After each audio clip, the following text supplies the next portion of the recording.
So, magpatuloy po tayo sa pagninilay po sa ating Ebanghelyo mula po sa Aklat ni San Marcos. Kailan po ba tayo nakaranas ng totoong pahinga? I mean, yung relax, something like that. Kasi hindi naman talaga madalas kapag binibigyan tayo ng day off or rest day, ay hindi naman talaga tayo totally nagpapahinga.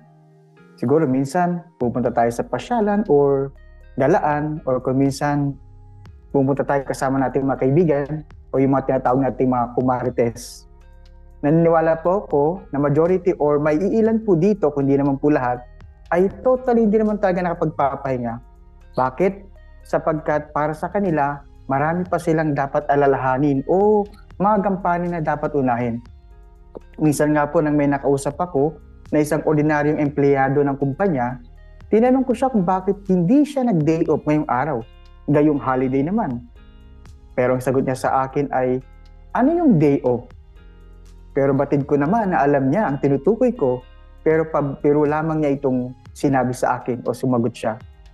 Ngayon pinagdinilay-nilayan po natin ang Ebanghelyo ni San Marcos patungkol sa patuloy na pagmiministeryo ni Jesus at ang kanyang mga alagad.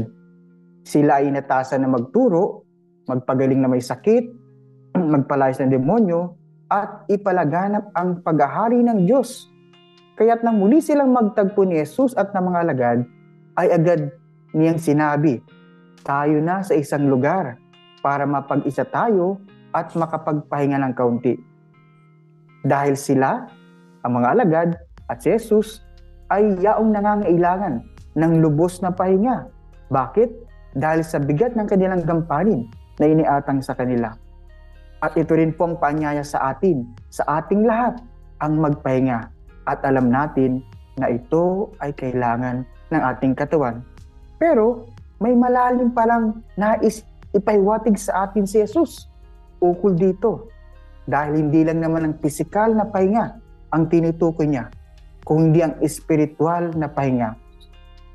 Madalas, kapag may mga outing o company outing, sinasabi natin, tara, mag-unwind tayo.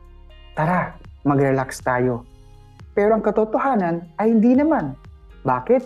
Kasi bago dumating ang outing, ang dami-dami nating preparation ang dapat ihanda o gawin. Halimbawa, sino ang toka sa pagkain? Sino ang toka sa venue? Sino ang toka sa sasakyan? At sa huli, sino nga bang gagastos? At nung nandun na, naganap na ang outing, pagbalik mo naman, no, ramdam mo na hindi ka naman talaga nakapag-relax. Bagkus, ikaw ay pagod na pagod at patang-pata ang iyong katawan mula sa activity na yon o sa outing na yon. Baka mas nanaisin mo pa nga ang matulog at hindi mo na pumasok dahil talaga man napagod ka sa outing. Kaya naman talaga ang tanong sa atin ng Panginoon, kung gusto mo talaga makapagpahinga, at tulad ng pinapaalala sa atin ng Ebanghelyo na word na rest for a while o makapagpahinga ng kaunti, nang ibig sabihin, ang tunay na kapahingahan ay matatagpuan mo sa Diyos. Inaanyayahan ka na kailangan mo lamang ng full stop at manatili sa katahimikan ng Diyos. Ito ang tunay na sinasabing rest for a while. Bakit? Dahil sa pananahimik, ang Diyos ay nangungusap sa atin. In silence, God speak to us. Kinakailangan mo lang isang break sa pang-araw-araw mo na ginagawa o routine. Halimbawa, at kailangan mo lamang pumasok doon sa sinasabing timeline ng Diyos.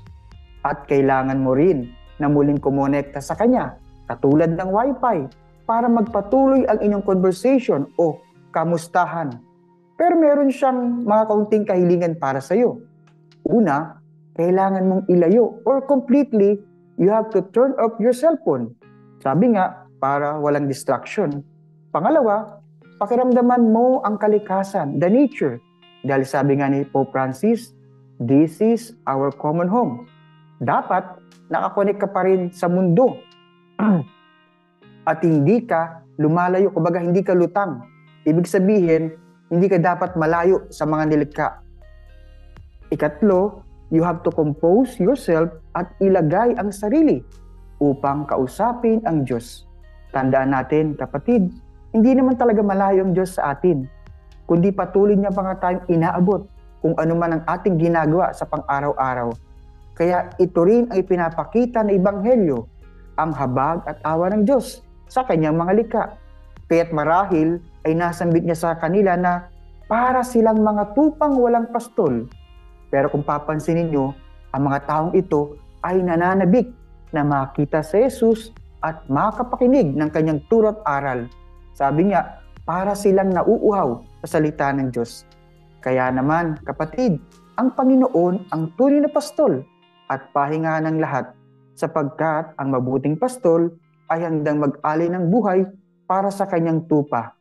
Tayo rin po, kung madalas napapagod sa buhay dahil sa problema, sa trabaho, o mga pagsubok na nararanasan, lapit lamang tayo sa mabuting pastol.